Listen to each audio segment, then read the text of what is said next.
Okay, we're working on this 2016 Kia Soul. We're going to be replacing the alternator on here. Now, I'd recently done one on a 14. This one, however, is different. Now, the reason I'm replacing this one is not because it quit charging, but it actually locked up. I've had this happen on another car one other time, but basically it locked up. Luckily, it was parked at my house and went to start it, and it wouldn't start, so it didn't get stranded out anywhere. But it wouldn't start, and then I started seeing some smoke. So went and checked it out, and the alternator had locked up. Now with these 4 cylinders, the engine won't even be able to turn over with anything like this locked up on them. Okay, so let's go ahead and take a look at what tools we're going to be using here. Got a 17 millimeter, and this wrench here is for leverage. I'll show you that. I've got a Phillips trim tool using a 10 millimeter, just a little 1/4 inch drive, and I've got a ratchet, a 3/8, a 1/2 inch, whatever, and I've got a couple sockets, 14 and a 12 millimeter. Now here is my replacement, and wanted to say something about the alternator. Now, when I went to the parts stores and started to look up for a 2016, it was giving me the older alternator that uses the bolt and tensioner system, and it wasn't giving me this one that actually uses the tensioner. So what you want to kind of look at, for one thing, for this car, you're going to be looking for this pulley here, and this here's different. And the other thing you can look at is this number right here, this 37300 number. You want to match that up. But for whatever reason, 2016 was pulling up the older style, and it wasn't until I put in a 2017 Kia Soul that it actually pulled up this one. So I got this from a 2016 Elantra, and this has got like 40,000 miles on it, I think, so it should be a pretty good one. And when I checked the parts stores, I think these were like $200 to $300 for these, just depending on what brand. So first thing you have to do is get it on ramps. Now I actually had to drag this around here and lift it up onto the ramps because it was locked up. And like with any work on this car, we need to get this plastic pan under here out of the way before we can do anything. And we're also going to be removing this plastic piece on the side. Now this is held on by 6 10 millimeter bolts, and we've got 4 these plastic clips going into the bumper up here.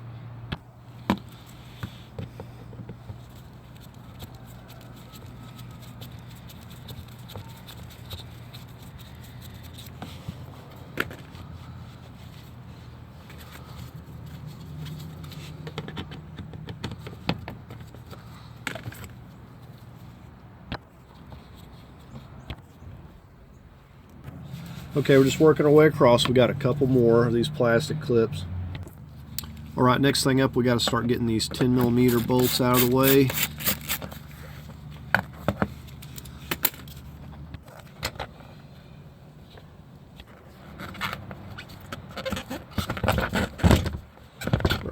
Now we just got the back.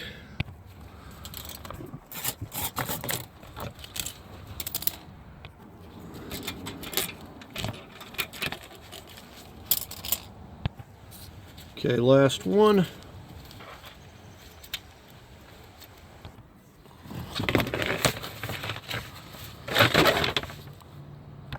Okay, next thing up, we're going to get this piece out of the way.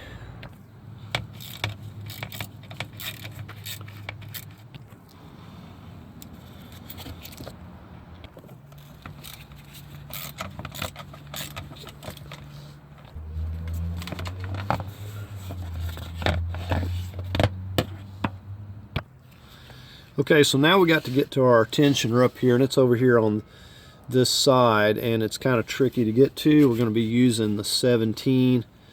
See, it's a 12 point, and then we're going to be using this for leverage. to pull this back, and it's a pretty strong tensioner. Okay, so hopefully you can see this without a whole bunch of glare, but that is our tensioner, and it's in a difficult spot to say the least. So we have to, you can see the Freon line right there, and it's just a little bit in the way. We just need to work that on there. Now I can't say for sure that mine ain't mangled up, but that's about as good as it's going to go on there. And more than likely they got like a special tool or something that they use for this. So with that in place, hopefully it's going to stay put. And we're going to just get this on here for leverage. We're going to have to push it on here so it don't slip off. And we're going to pop it off right here. Like I said, it takes quite a bit of force. And we'll just leave that in place for now. We got this belt off.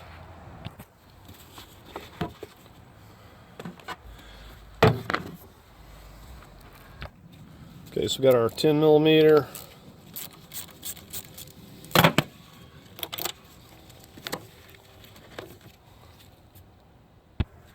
Go ahead and finish removing the belt, get that out of our way.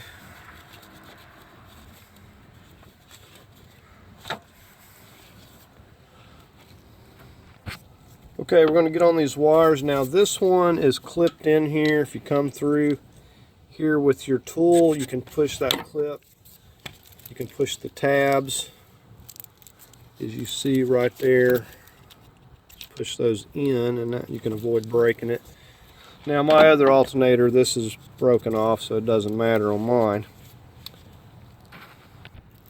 Okay, and here you're going to squeeze in really hard, right there.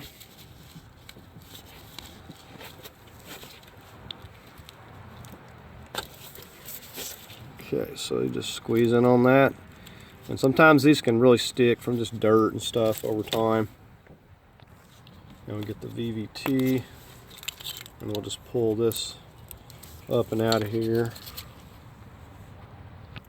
Okay, next thing we've got this is a lift bracket, and it's got a 14mm. These are going to be really tight. So I'm going to go ahead and break this loose, and we're going to take this bolt completely out and remove this lift bracket.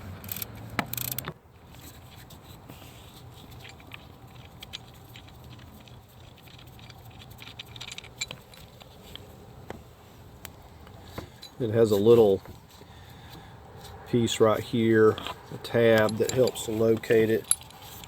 It goes right in here. Okay, and right here we've got this bolt. It's a 14mm. We're going to loosen that up. We don't need to take it off.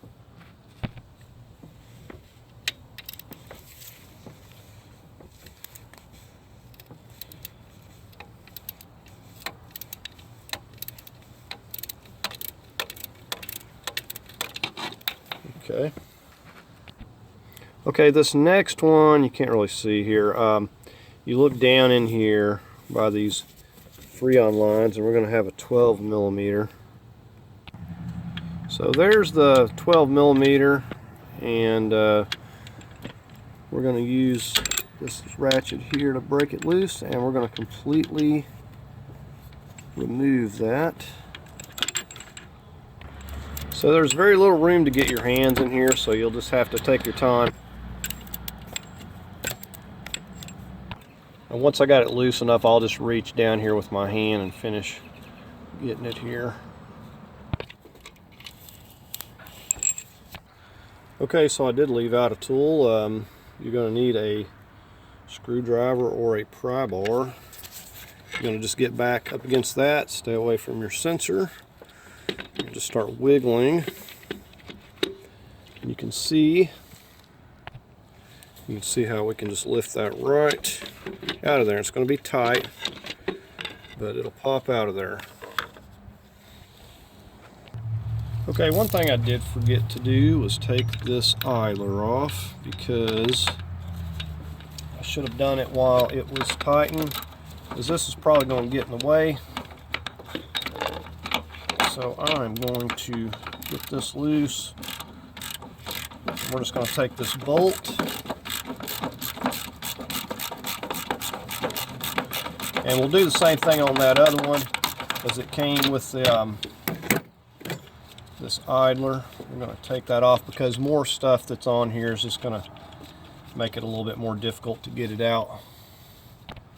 Right, so there is that.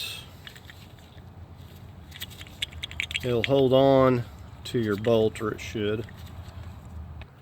Okay, so I also forgot the 12mm right here.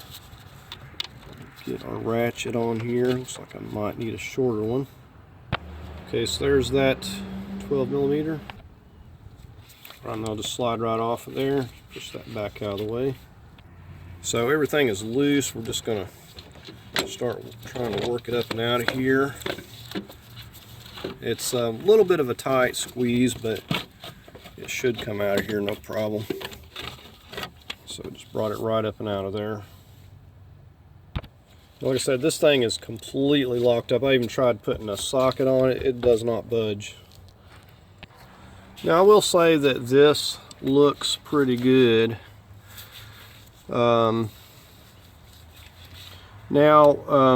When you get a new one, so you'll notice when you take the old one off that you have to use the little pry bar and work it off of there. But when you put the new one on, it just goes right in place, and that's because of this. This is, when you buy it new, it's already pushed back. This little bushing, it's a press fit, so when you tighten this up, pulls it up nice and tight on that bracket there. So I went ahead and pushed this one back with a C-clamp and just popped it a few times, push it all the way back. Okay, let's see if we can get this back in here as easily as we got it out. There's no guarantee of that.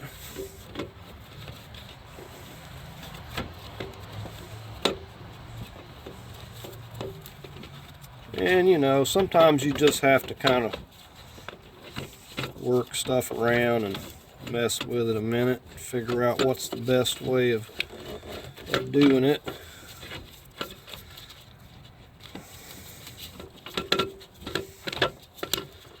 I know you kind of want that nut there to be up. Alright, so that wasn't too bad.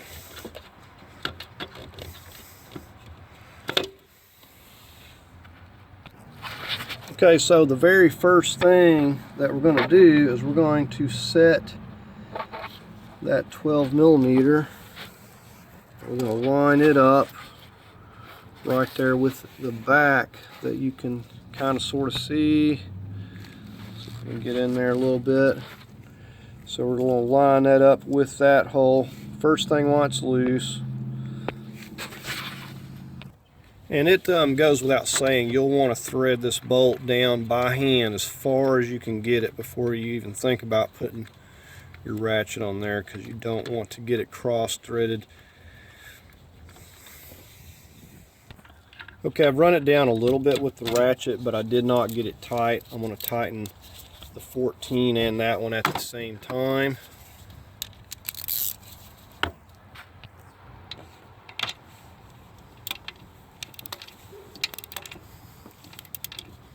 So if you want to torque these, I would go 35 on this big bolt, the 14, and I would go about 15 to 20 on the little 12mm.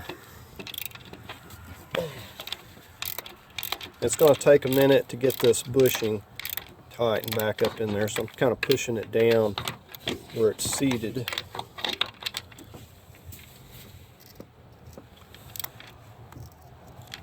And I'm just going to be snugging this up.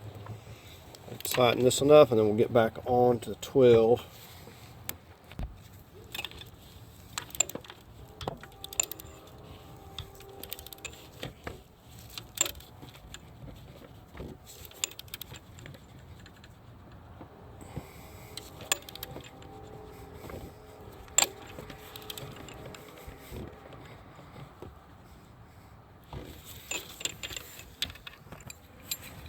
Okay, so we get our bracket, and the little tab's going to go right into that. You can tighten this into about 35 as well.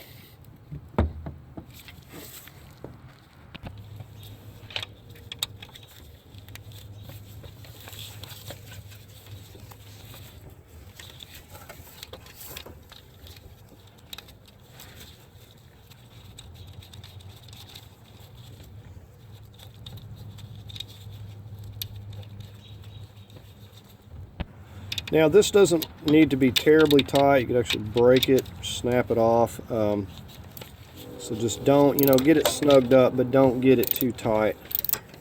I'm just using a little 1/4 inch ratchet to snug this one.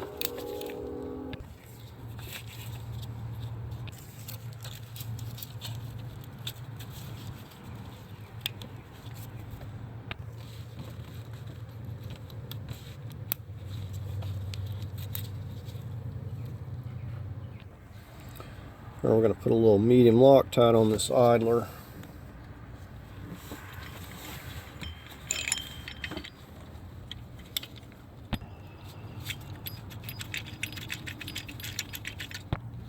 I would probably only go about 15 to 20 on this. You don't want to crush the idler bearing. I did have to get a shorter 14 millimeter to snug this up, but I'm just going to be kind of going by feel, snugging it up a little bit.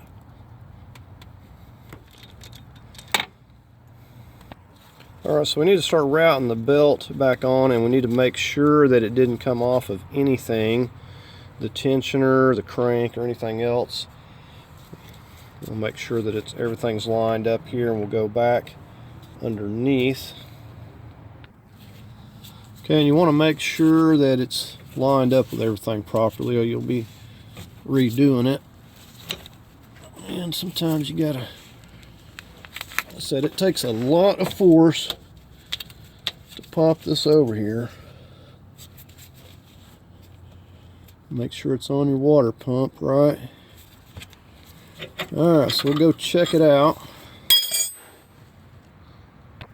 Okay, so we'll just take a quick look up here and make sure that it's in the grooves and on everything it's supposed to be.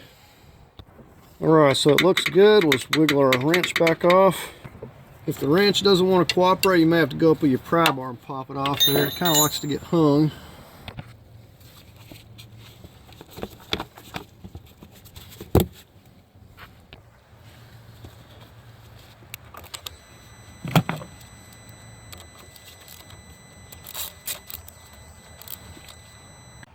Okay, so I went to start this up, and I actually figured out that the starter was also bad. Now this vehicle had took some damage up in the front, so it's probably just a coincidence. They both kind of went at once, but very, very weird.